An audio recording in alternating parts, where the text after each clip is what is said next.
안녕하십니까. 조원진 대표님 반갑습니다. 반갑습니다. 잘 어, 계시죠? 네, 잘 있습니다. 그리고 우리 뭐 조원진 대표님 다시 당선인 축하합니다. 우리 공화당 네, 새 대표님으로 연임하셨으니까 또 열심히 또 일하셔야죠.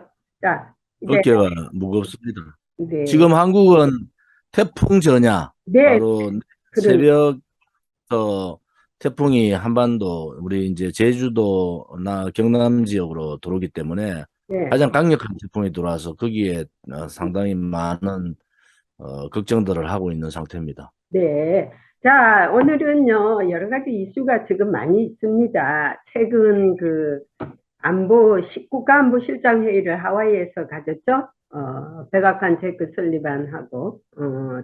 우리 김성환 안보실장, 또 일본 안보실장들이 지금 모여서 이틀간 회의를 했는데, 거기서 뭐 대북 문제에 대해서 대응 조치를 하겠다. 그거는 뭐 기본적인 것이고, 지금 제일 큰 현안 문제가 인플레이션 감축법이라고 그래가지고, 바이든 대통령이 최근, 미국 우선주의, 트럼프 대통령 때 뭐 미국 우선주의를 했던 것을 그대로 이어받아서 메이드 인 미국 그리고 이제 미국 것을 선호하면서 뭐 이제 한국의 전기차 생산 문제에 대해서 상당히 지금 보조금이 깎여서 지금 문제가 많습니다. 이에 대해서 지금 한국은 지금 어떤 실정이 있습니까?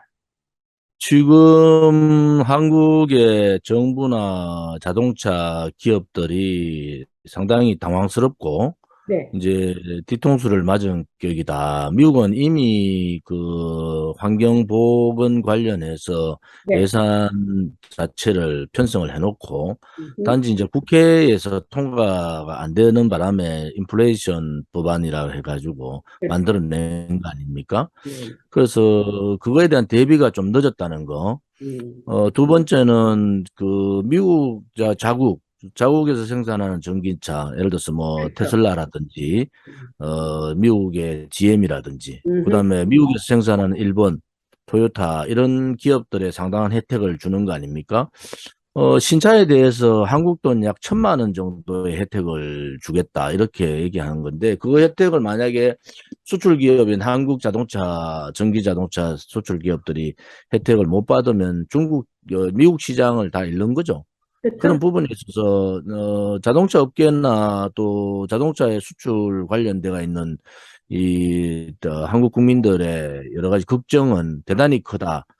한국 국회에서도 이 인플레이션 특별법에 대한 성명서를 발표를 하고, 음흠, 한국 자동차에 대해서는 예외 부분을 적용해 달라. 음, 이렇게 얘기를 하고 있고, 특히 이제 안덕근인가요? 그 통상교섭본부장이 지금 미국을 건너갔지 예, 않습니까? 예. 이런 부분에 대해서 미국 정부하고 긴급 회의를 통해서 한국 정부 입장을 전달하고는 있지만은 미국이 그 부분에 대해서 수용을 할 가능성 거의 없지 않느냐. 음, 결국은 미국이 전기 자동차 보호를 하고 30%에서 40%까지 전기 자동차 보급을 완료하겠다는 거 아니겠습니까? 그렇죠.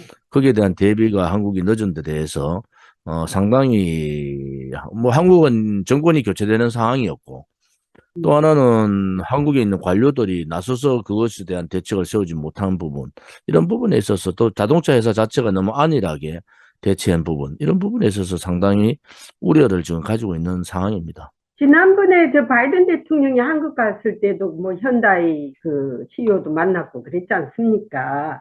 그런데 이게 갑자기 이렇게 뒤통수를 맞은 것이 아니라 이미 이 사람들은 계획을 해 왔는데 적어도 현대, 삼성, SK가 미국에 이만한 막대한 자금을 지금 먼저 인베스트 투자를 했으면은 이 정도는 고려를 해야 되지 않겠습니까? 그래서 제가 국무성에서도 이 문제를 제기했습니다. 어떻게 같은 동맹국이라면서 한국에는 대기업들이 막대한 자금을 미국에다가 투자를 하고 인프로의 고용도 창출을 했는데 이렇게 무심하게 했느냐 이거 다시 한번 고려해 볼 수 없느냐라고 제가 질문도 했습니다. 그런데 뭐 국회의원들 민주당 뭐 야당 여당 다 와가지고 회원들 이것이 그렇게 쉽게 이루어지지 않을 것 같아요. 그러니까는 이제 하와이에서는 이제 원론적인 국가안보 차원에서 이제 자기들이 한번 검토를 해보겠다 하지만 그건 검토를 해보지만은 그 오야가 예를 들어서 바이든 대통령이 어저께 그저께 또 그런 얘기 하더라고. 뭐 거의 그 불가능한 얘기를 하더라고요. 왜냐면 이게 반도체하고 뭐또 칩, 공급망 이게 다 어울려져 가지고 있는데 이 사람들은 결국은 중국을 견제하기 위해서 만든 거예요. 그런데 이제 앞으로도 그러면은 이거 중국하고도 거래하지 말라는 것이거든요. 그러면은 한국이 지금 문제는 지금 문제는 바이든 정부가 한국의 삼성, 네, 그다음에 SK, LG, 음, 또 현대자동차 이러한 기업들의 대미 투자가 네, 굉장히 심하게 정권 교체기에 심하게 들어갔어요. 네. 결국은 그것은 한국에 있는 일자리, 또 한국에 투자해야 될 부분이 미국으로 간 거 그렇죠, 아니겠습니까? 그렇죠. 그런 부분에 있어서 윤석열 정부가 마냥 네, 미국과의 관계 때문에 즐거워할 상황은 아니다. 그렇죠. 이런 부분에 있어서 한국 정부도 나름대로 한국 경제에 대한 망을 쳐줘야 된다. 그냥 기업들만 해서 기업이 좀 미국에 투자를 한국에 투자를 해야 될 부분들을 상당히 미국에 엄청난 투자를 했지 않습니까? 그렇죠. 그래서 바이든 대통령이 뭐 SK도 손들어주고 LG도 손들어주고 예, 삼성도 해주고 여러 가지 칭찬을 했는데 결국 되돌아온 것은 인플레이션 그렇죠. 감축 법안으로 인해서 음, 한국 자동차의 전기 자동차 수출을 길을 막아버린 거 아닙니까? 두 음, 번째는 치포, 소위 말하는 반도체에 대해서 한국이 반도체에 대해서 이제는 반도체 동맹에 가입을 해라 이런 거 아니겠어요? 그렇죠. 단지 이제 그러면은 대만과 미국이 있는데 대만의 반도체 최대의 그 생산 기지가 대만에 있고 음, 또 대만도 지금 그 중국 수출 부분이나 이런 부분에 대해서 굉장히 눈치를 보고 있다. 반도체 부분만큼은. 그렇죠. 그렇죠. 근데 그냥 미국의 의도대로 삼성도 그나마 반도체 치포에 들어와서 중국 시장을 다 버리고 음, 동맹으로서만 가자 그러면은 다 음, 좋다. 이거 동맹으로 가는 건 좋은데 그러면 인플레이션 감축법안 이 자체를 한국은 제외를 그렇죠. 시켜줘야 되지. 이제 한국에 요구하는 거 투자는 다 한국 기업으로도 받고 음, 또 정권 교체기에 그것을 나름대로 통제하거나 서로 협의할 수 있는 시스템도 없는 상태에서 기업 저끼리 막 갖다 투자해 버렸지 않습니까? 음, 그때 제가 했던 말은 미국에 이렇게 많은 투자를 하게 되면은 결국은 한국 시장의 투자가 줄어들 수밖에 없고 그러면 자국 경제 보호가 힘들어지는 상황인데 그렇죠. 결국 미국이 그것에 대해서 임시적으로는 좋아할지 몰라도 왜 음, 의회에 자기 지역에 대한 투자를 가지면 얼마 한국도 마찬가지잖아요.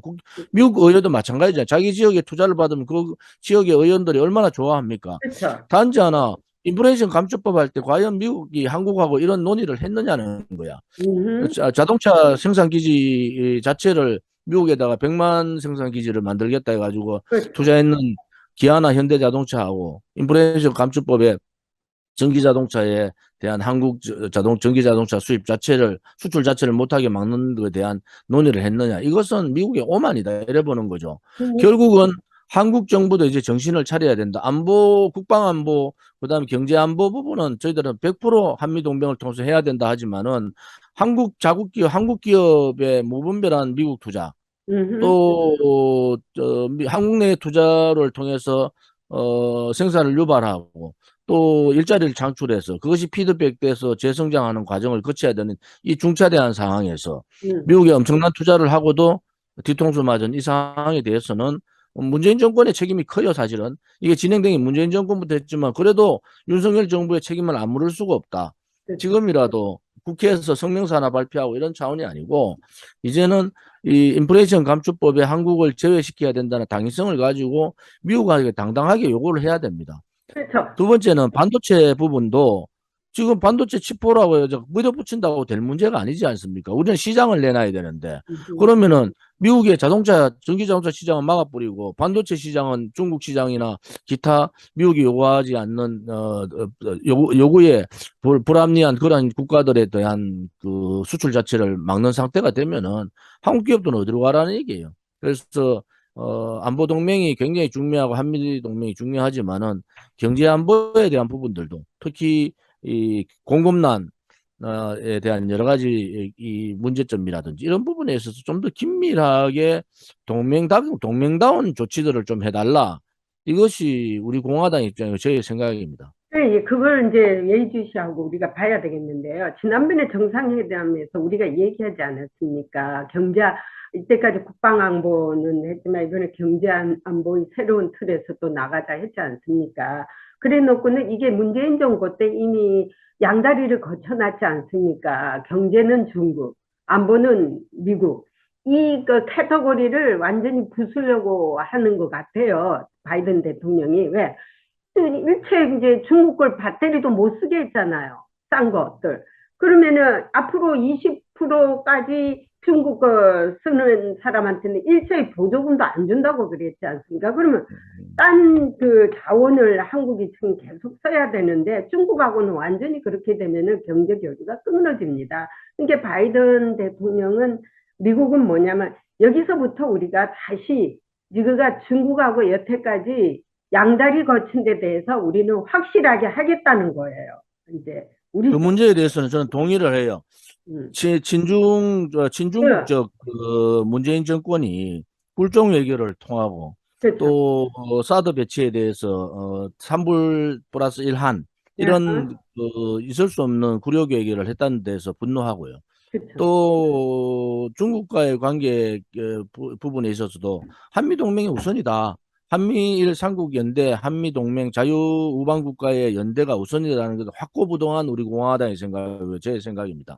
네, 단지 하나 음, 밀어붙인다고 안 되는 일이 있어요. 예, 지금 한국의 전기자동차의 90% 가까이가 중국에서 생산되는 리튬을 이용하지 않을 수가 없어요. 그렇죠. 예, 전 세계에 사용 가능한 리튬의 지금은 한 10% 내서 80% 가까이가 중국이 하고 있는데 그러면은 한국 자동차의 그 전기 자동차의 대부분 원재료가 리튬이고 전기 자동차 값의 대부분의 그 가격 변동, 가격의 형성을 중심으로 하고 있는 자동차는 거의 비슷하지만은 가격 형성을 하고 있는 게 저 배터리의 원료잖아요. 그럼 리튬에 대한 공급망이 형성되지 않은 상태에서 음, 중국에 대한 리튬 수입 자체를 막아버리면은 한국 전기 자동차를 거의 못하게 하는 거하고 그렇죠. 똑같지 바로 않습니까? 그거예요. 그래서 음, 리튬이라든지 제2전지에 대한 부분에 대한 원자재에 대한 부분들 저는 벌써 몇 년 전에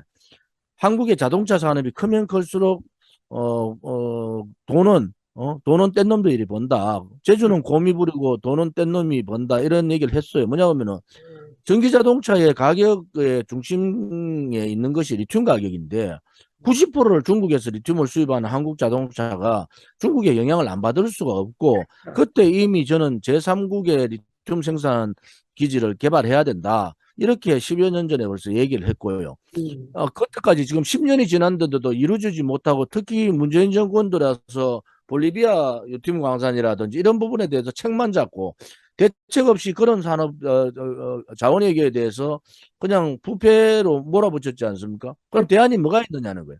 음, 미국이 이렇게 강경하게 중국에 리튬이나 원자재 쓰지 마라. 그렇죠. 그러면 한국이 제가 이미 10년 전에 얘기했던 대로 그러면은 제3의 길을 중국 의존도를 벗어나려면은 남미에 있는 볼리비아라든지 리튬을 가지고 있는 나라의 자원 개발을 우리가 직접적으로 해야 된다. 음, 이렇게 MB 정부 때부터 제가 했는데 10년 지난 동안 지금 뭘 했냐는 거예요. 그렇죠. 과연 이 나라가 무엇을 준비를 하고 미래에 대한 예측을 뭘 하고 있는 미래에 대한 소위 말하는 4차 산업의 핵심이 전기 자동차하고 또 AI고 이런 부분들이 4차 산업의 핵심이고 그것은 이미 예측된 사람들 전기 자동차의 원재료 자체를 구매할 수 있는 구매처를 개발하지 못하고 중국 의존도에 묶였다. 그래서 한국 정부가요 정치하는 사람들 특히 한국의 관료들 정신 음. 차려야 된다는 거야. 국민을 위해서 예측을 했으면 거기에 대한 개발을 해야 되는데 10년 동안 아무것도 안 하고 있었지 않습니까? 그렇죠. 그러니까 지금 저 딱 갑자기 이런 일이 닥치니까 뭐 우르르 한국에서 몰려와봤자 들어주지도 않고 있는데 이게 이제 한미 동맹 물론 중요하죠. 그렇지만은 우리가 말할 거는 확실히 짚고 넘어가고 말할 건 말해야 됩니다. 자, 그리고 이제 이것도 마찬가지입니다. 타이완 문제 말입니다. 지금 그 일본하고 한국 불려다가 놓고 자 타이완하고 중국하고 군사적 충돌이 있을 때 누구도 임발부 해야 된다는 거 아닙니까? 그렇게 될 경우는 한국에 지금 이런 말까지 있어요. 타이완하고 지금 타이완에 지금 완전히 중국에 맞대응하려고 오늘부터 저기 헬리콥터 전투 훈련하고 난리가 났어요. 그러면 유사시에 주한미군을 빼서 또 투입시킨다는 말이 있습니다. 그러면 한국에 지금 주한미군이 다른 데로 이동할 때 되면 안보 공면이 생겨요. 이럴 경우는 어떻게 할 것이며, 한국이 왜 타이완하고 중국의 싸움에 이게 인발부된다면은 그럼 북한 문제는 누가 해결해 줄 거야? 그런 틈을 지금 제가 좀 아마 좀 고민스럽고 며칠간 제가 굉장히 고민을 하고 있는 부분의 하나도 지금 9월 1일, 현재 시간 9월 1일 날 미국의 의회 조사국 CRS에서 예, 발표를 했지 않습니까? 예, 대만을 중국이 침공했을 때 음, 처음에 침공을 막아야 되는 거. 또 대만이 중국에 의해서 침략당했을 때 그것을 재탈환해야 될 경우. 그것은 필히 육군이 들어가야 되는데 그 육군의 그 투입에 있어서 주한미군을 투입할 수밖에 없다. 이런 의회 조사국의 보고서가 나온 거 아니겠습니까? 그렇죠. 이제 이 보고서를 기준으로 해서 상하원에서 나름대로의 정책이나 이런 걸 다 짤 텐데 만약에 지금 그 대만 침공이 이루어졌을 경우에는 뭐 중국 상황에서는 아마 지금의 상황보다 더 악화로 가게 되면은 성동이서 거기는 동쪽을 쳐버리고 서쪽에 대한 부분들을 하는 그러한 전략을 쓸 가능성이 있다. 물론 전면적인 대만 침공보다는 일부 이렇게 지난번 연평도 포격이나 이런 그렇죠. 식으로 대만의 일부 지역에 대해서 침공할 가능성이 있지 않느냐. 그럴 경우에 미국이 할 수 있는 것이 미사일 발사라든지 함대 파견이라든지 뭐 또 기타 외교적인 여러 가지 자문 역할을 할 수는 있지만은 실질적으로 전투력을 가지고 있는 육군의 투입이라는 것이 그렇죠. 가능할 상황이 왔을 불가능하죠. 때 미국이 쉽게 생각할 수 있는 것이 주한미군을 투입시키는 거 아니겠습니까? 그렇죠. 그러면 그 주한미군의 투입에 있어서 한국 정부나 한국 국민들이 어떻게 동의를 하느냐 절대 동의할 수 없는 상황이 올 거다. 그래서 그것은 의회 조사국에서 그래 얘기했지만 오히려 오키나와나 이쪽에 있는 일본. 일본에 주둔하고 있는 미군에 대한 투입이 우선시 되지 않겠느냐. 그랬을 때 한국 정부가 어떻게 해 나갈 거냐. 문제는 한국 정부에 대한 믿음이 신뢰가 미국 의회나 미국 바이든 정부가 트럼프 정부 때 문재인 좌파 독재 정권을 보면서 신뢰를 잃어버린 거 아닙니까? 그렇죠. 저거 친중 정책을 쓰더라. 미국을 벌릴 수 있겠다는 생각을 한 거예요. 그러니까 지속적으로 가정을 내세워서 한국 정부를 압박하는 거죠. 대만이 침공됐을 때 주한미군 철수할 수 있고 주한미군을 투입할 수 있다. 이제 이런 부분에 대해서 압박하는 거기 때문에 이런 부분에 있어서 우리 외교 전문가, 특히 외교부 장관이나 외교 전문가들의 그 지혜가 필요하다. 미국에 대해서 마냥 굴종하는 것이 아니라 주한미군의 대만 침공이 있을 때 주한미군의 투입은 절대 불가하다. 이런 입장을 분명히 해야 확실히 그때 했어요. 가서 협상이 하는 한이 있더라도 지금은 불가하다. 그 부분에 대해서는 일본하고 논의를 해라. 지금 휴전선을 기반으로 해서 호전적인 미국, 중국이 북한 괴뢰 정권이 있는데 어떻게 주한미군을 한번 그렇죠. 움직일 수 있느냐. 주한미군을 움직인다는 것은 다음에 다시 주한미군으로 다시 돌아오지 않을 가능성도 있다는 얘기예요. exactly. 그래 됐을 때 음, 그래 됐을 때 대한민국 안보 공백은 어떻게 하냐. 그래서 그러니까. 지금의 상황에서는 주한미군의 대만, 중국 대만의 어떤 예를 들어서 전쟁이 일어났을 때 투입은 불가하다는 입장을 분명히 예. 밝힐 필요가 있다. 이런 음. 생각입니다. 그래서 저 펠로시가 한국에 왔을 때 이런저런 문제를 얘기를 하려고 했는데 이제 마침 별로 좋아하지 않는 한국 정부가 좋아하지 않는 것처럼 비춰졌는데 타이완 윤석열 정부는 굉장히 잘못한 거예요. 왜냐하면 그때 윤석열 대통령이 그것을 그렇게 안보 라인에서 윤석열 대통령 뭐 페로시를 만나지 말고 또 페로시 하원 의장이 실질적인 대북 제재의 키맨 아닙니까? 키맨. 키를 갖고 있는 사람인데 그 사람을 저렇게 홀대하고 공항에서부터 홀대했다는 것은 외교적으로 엄청난 잘못을 한 거다. 그러니까 지금 미국 사람들도요. 자기의 그 체면, 자기의 프라이버시에 대한 부분이 깎였을 때는 굉장히 분노하는 게 미국 사람들 아닙니까? 그런데 페로시 하원 의장이 북한 인권 문제, 또 북한 제재 문제에 키를 쥐고 있는 사람인데, 한국 정부가, 새로운 정부가 만나지도 않는다? 대통령이? 그게 말이 되는 소리예요.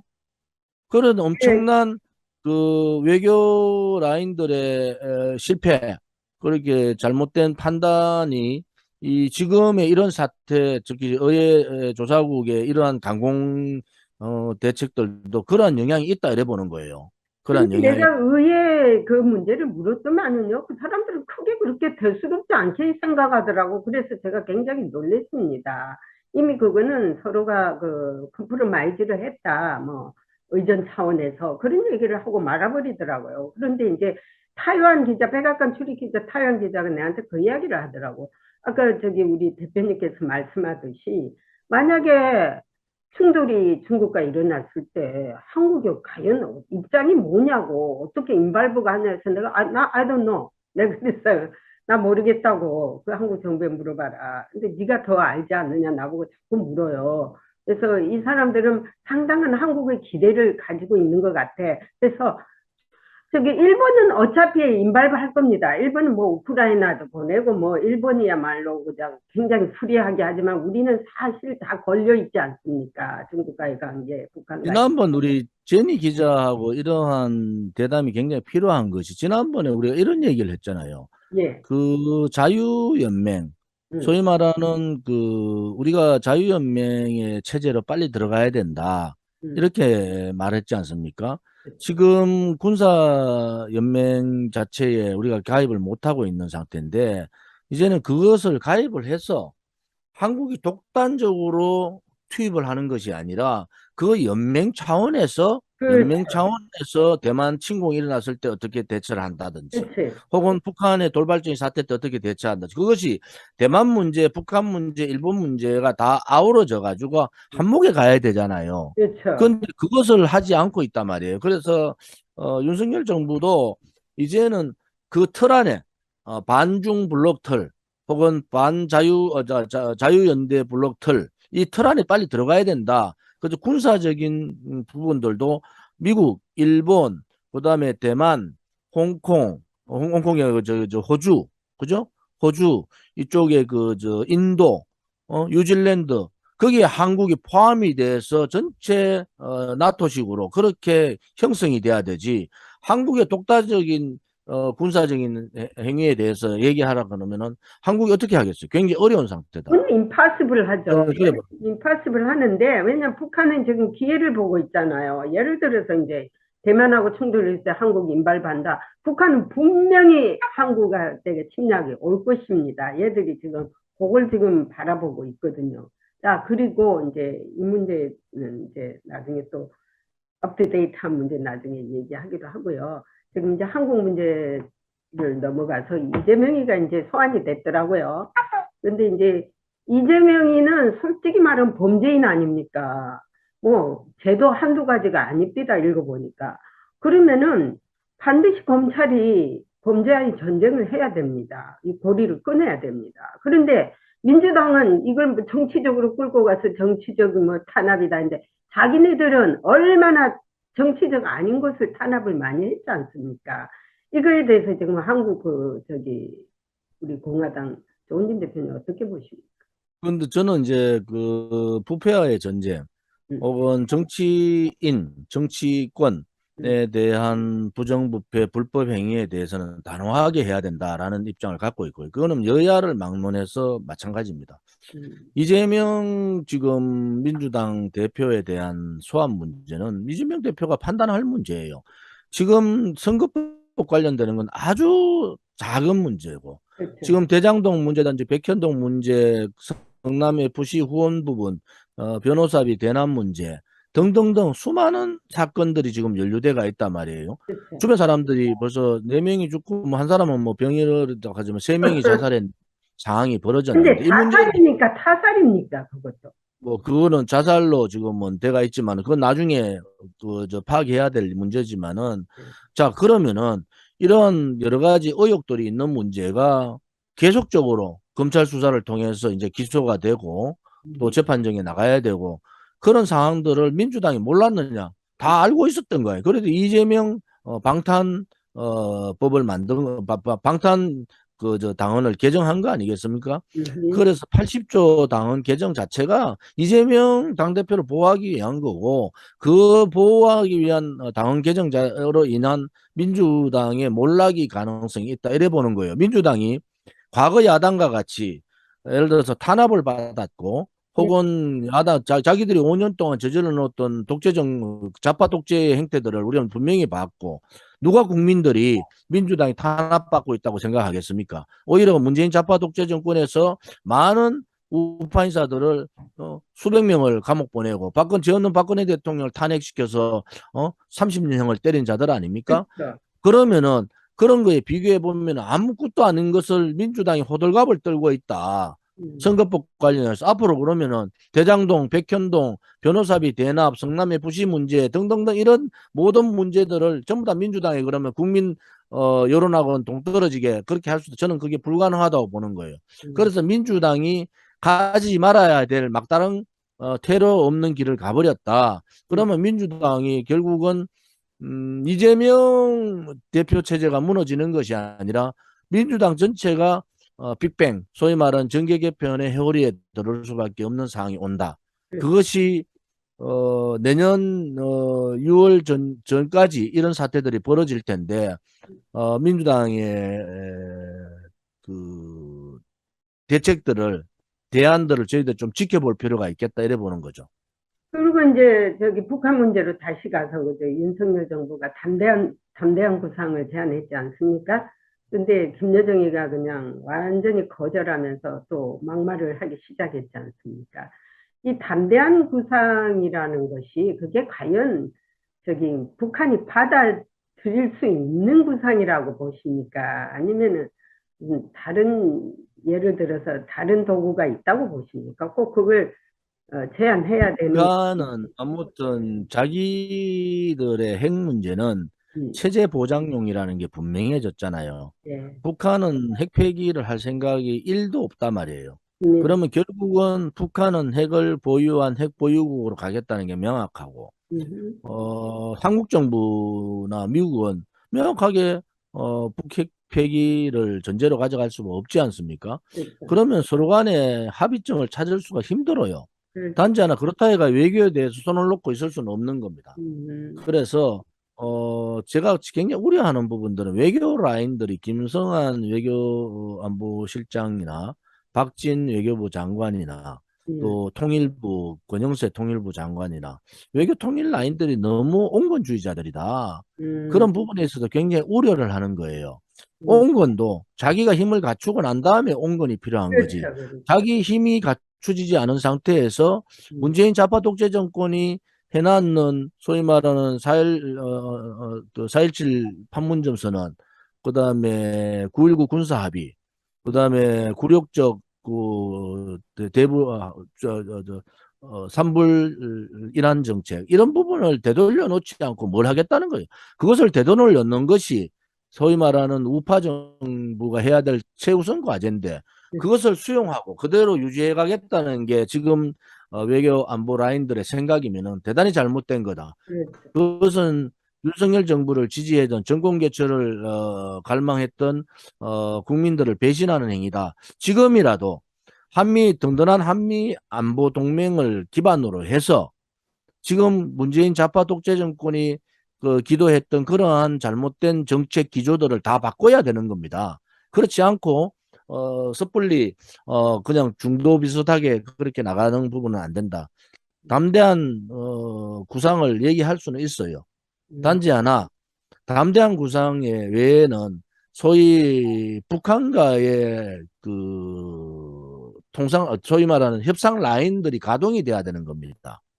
협상 라인들이 그렇지 않고 구상으로 던져서 그 다음에 협상 라인들이 가동을 통해서 서로 간의 신뢰를 회복해야 되는데 저는 뭐 북한 핵이 폐기되지 전에는 협상 자체가 어렵다 보고 만약에 북핵 폐기가 힘들면 김정인 정권을 드러내는 수밖에 없다. 그렇죠. 그것이 미국이 과연 그렇게 할 수 있겠는가? 한국 정부에 대한 신뢰가 미국이 있어야지 그게 동참도 할 거 아닙니까? 문재인 정권은 반미 정책을 노골적으로 쏘고 친중 정책을 썼는 정권이기 때문에 지금 바이든 행정부에서 느낌은 한국이 언젠가는 우리를 배신할 수도 있다는 불신이 있단 말이에요. 이러한 신뢰관계를 먼저 찾아서 한미가 공조를 통해서 북핵 폐기도 하고 만약에 안 됐을 때 레짐 체인지를 할 수 있는 강건한 한미 동맹이 필요하다 이렇게 보는 거죠. 그래서 이제 이번에 그 을지 프리덤 훈련이 막강하게 시작했지 않습니까? 이제 추트랙으로 나가려고 미국이 추트랙으로 나가서 이럴 경우는 이렇게 하고 모든 시나리오가 있더라고요. 그걸 뭐 디테일하게는 말하고 싶지는 않지만은 국방부에서도 있다고 뭐 이런 말을 하더라고요. 이번에 국방부 대변인이 바뀌었거든요.